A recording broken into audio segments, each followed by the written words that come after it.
Now, we're going to have the great honor.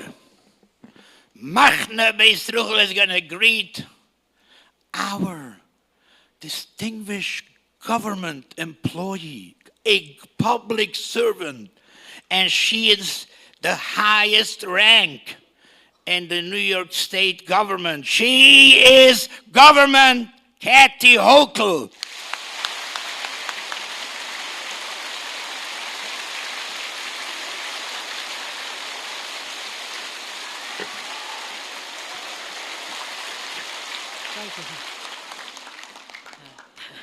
Rabbi Cohen, I've never been greeted so enthusiastically in my life, so thank you for being the leader of this extraordinary camp and what you're doing for all these young women as they blossom into adulthood with the values that are instilled upon them here by you, the leadership here with me today of Rabbi Indigo. We've become great friends. I know all of these individuals, but also the teachers, the staff, and the parents who have the wisdom to ensure that you have this opportunity to come here, to leave your homes, to gather in the summertime and get some fresh air away from the buildings, away from the hectic parts of our state, where some of you live, particularly in Brooklyn, and to just get that sense of self and understanding and be able to see nature at its finest at this camp, but also to be educated in the great tradition of the Satmar community.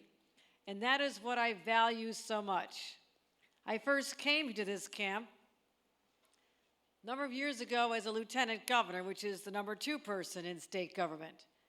I didn't have as much power as I have today, but I made a commitment to this community that I would do everything I can, not just to preserve traditions, but to embrace the traditions and to ensure that every member of this community know this is your home. New York wants you to walk freely and safely, whether it's here or in your home community. And my number 1 priority as a governor is the safety of all. And I'm heartbroken to see the hatred sometimes that is bestowed on some of you for just walking down the street or your family members.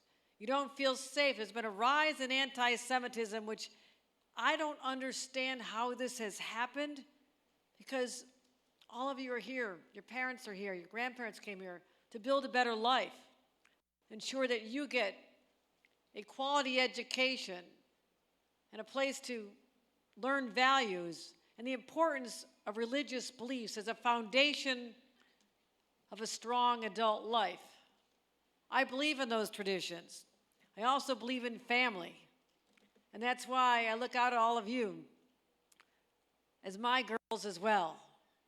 I'm New York State's first woman governor, but also the first mom governor, and now a grandmother governor. And so I know the importance of family, children, religion, and I want to also thank so many of you, particularly the leadership here, for keeping me in their prayers, because I believe in the power of prayer. It's God's intervention in our lives. I would not be in this position if there wasn't a God who wanted me to be sure that I'm out here looking out for you.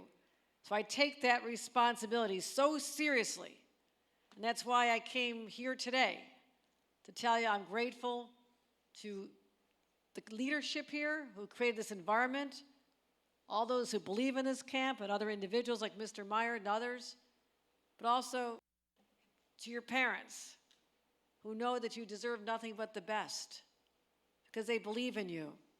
And as our student said so eloquently, my goodness, she did an extraordinary job. Where is she again? Who was our student speaker? Where were you? Okay.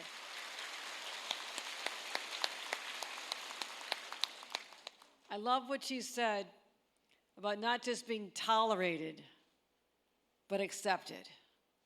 That's what I've always believed in.